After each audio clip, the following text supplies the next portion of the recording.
प्रियजनों, DK social channel में आपका स्वागत है। दोस्तों मैं हूं कचैती डीके जी। मेरे साथ है दोस्तों भाजपा के प्रवक्ता जो दोस्तों जिनका नाम है उनका सुनील सेवक सर से बात करते हैं कि जो आपका जो बीपीएससी जो है ना, उसमें सप्लीमेंट्री रिजल्ट में जो इधर से उधर धांधली हुआ था, रिजल्ट नहीं निकला है। और देखिए कि 3.0 में भी मतलब कि कैंसिल हो गया, पेपर लीक हो गया। तो उन तमाम विद्यार्थियों को एक ही बात कहना चाह रहे थे कि ओवर एज वाले हैं जो उसी टेट करते करते उनको एज पार हो गया, उनको 12 साल के बाद क्या उनको सर तहत में कुछ कानून के तहत में कुछ तरीके से रिबेट मिलेगा क्या? ऐसा है कि देखिए, बिहार की सरकार युवाओं को विकास हेतु, युवाओं को रोजगार देने हेतु कृत संकल्पित है। परीक्षा लेने वाली जो संस्थाएं हैं, बिहार स्वाभाविक रूप से आज के तारीख में किसी भी एग्जाम में इतने सारे एग्जामिनी हो जाते हैं कि उसको सुचारू रूप से संपन्न कराने में थोड़ी असुविधा हो जाती है।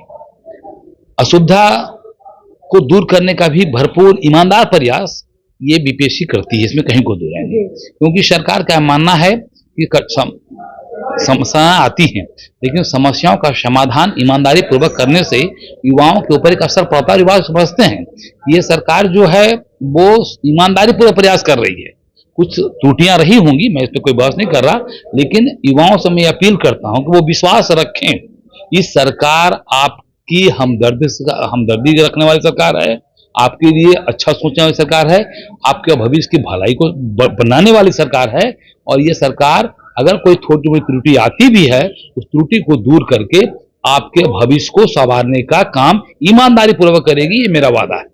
यानी कहने का मतलब सर, जो यहाँ के युवा हैं जो पलायन करते हैं, दिल्ली पंजाब सूरत कमाने जाते हैं, तो क्या सर यहाँ पर फैक्ट्रियों का जो है भरमार लगेगा यहाँ पर? देखिए, पलायन नहीं करते हैं, हर आदमी अपने अच्छे के लिए आगे बढ़ना चाहता है और जहां उसको अच्छा दिखता है वहां वो जाना चाहता है। इसको पलायन नहीं कर सकते। लेकिन हाँ, हमारे बिहार में 13 करोड़ की आबादी है।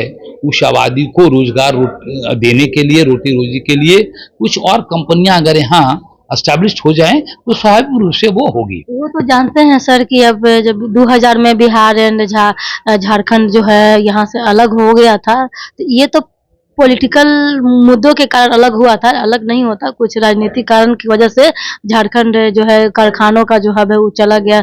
मेरे पास क्या रहा, बिहार के पास जमीन रहा, उपजाऊ जमीन। तो ये नहीं कहते हैं सर कि उपजाऊ जमीन में ही आप फैक्ट्री खोले, जैसे गया हो गया, राजगीर हो गया, तो उस तरीके से जो पहाड़ी इलाका है, जो बंजर इलाका है, वहां पर तो सुविधा बना के फैक्ट्रियां। देखिए, हमारी सरकार इसके लिए कृत संकल्पित है। हम लोगों ने बिहार में उद्योगों का जाल बिछाने का प्रयास शुरू भी किया है। इथेनॉल का फैक्ट्रियां इसी उद्देश्य में लगाई भी गई और काफी मात्रा में वो लगे भी हैं, आगे काम भी कर रही हैं। ऐसे ही हम प्रयासरत हैं और पूरी कोशिश होगी, हर सरकार ये चाहेगी कि हमारी जनता, हमारे बिहार की जनता को बाहर नहीं जाना पड़े, बाहर जाकर भटकना नहीं पड़े, उनको अपने घर में ही मिल जाए रोजगार। इसका प्रयासरत है और आने वाले दिनों में सरकार इस पे अमल करेगी और सरकार इसका एक अच्छा इंतजाम भी करेगी। सर, ये जो तेजस्वी भाजपा का जो संकल्प पत्र है ना, मैनिफेस्टो में, संकल्प पत्र में, तो पूरा ऐसा चीज है, ठीक। लेकिन उनका जो है तेजस्वी यादव का परिवर्तन पत्र है उनका, तो परिवर्तन कर रहे हैं कि 1 करोड़ युवाओं को रोजगार देंगे और महिलाओं के सशक्तिकरण को लेकर के आगे बढ़ाएंगे। और ये उसमें भी लिखा हुआ है, 24 को पॉइंट उसमें रखे हैं। एक है कि विशेष राज्य का दर्जा। इस पर क्या कुछ कहना चाहेंगे? देखिए, सबसे बड़ी चीज होती है, एक परसेप्शन होता है जीवन में।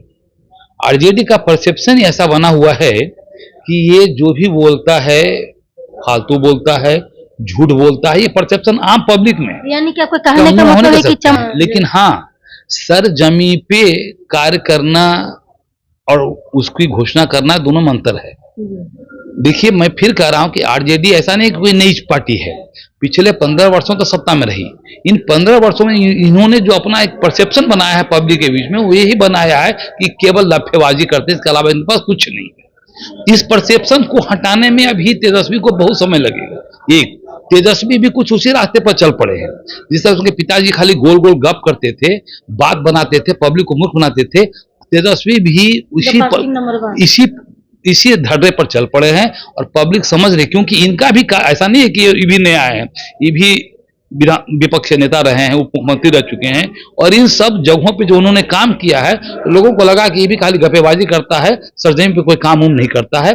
इसलिए इनके परिवर्तन जो पत्र हैं, जिनको आप परिवर्तन पत्र कह रही है, वो परिवर्तन पत्र नहीं होके वो प्रावर्तित, एक शब्द है हमारे यहाँ प्रावर्तित पत्र है, जो आएगा और बह जाएगा।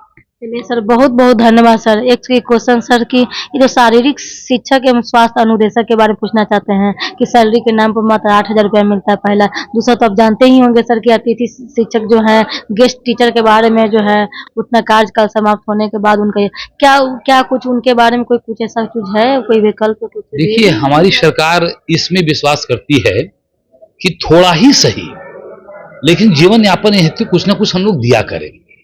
ठीक है, मैं मानता हूँ ये 8,000 उनको मिल रहा है, और जैसे भी हमारी वित्तीय स्थिति मजबूत होगी, क्यों स्वाभाविक रूप से हम उनको और आगे बढ़ाएंगे। ऐसी सरकार, कोई भी सही सरकार ऐसे नहीं चाहेगी कि मेरे पास पैसा हो और हमको सपोर्ट करने वाले, हमारे लिए काम करने वाले, हमारे कामों में हाथ बटाने वाले को हम पैसा नहीं दें।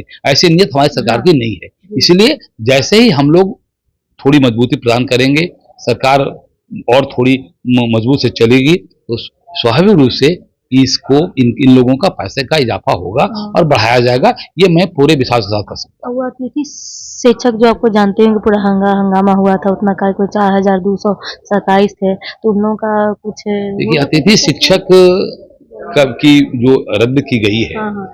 वो कोर्ट के द्वारा आदेश के पर रद्द की गई है।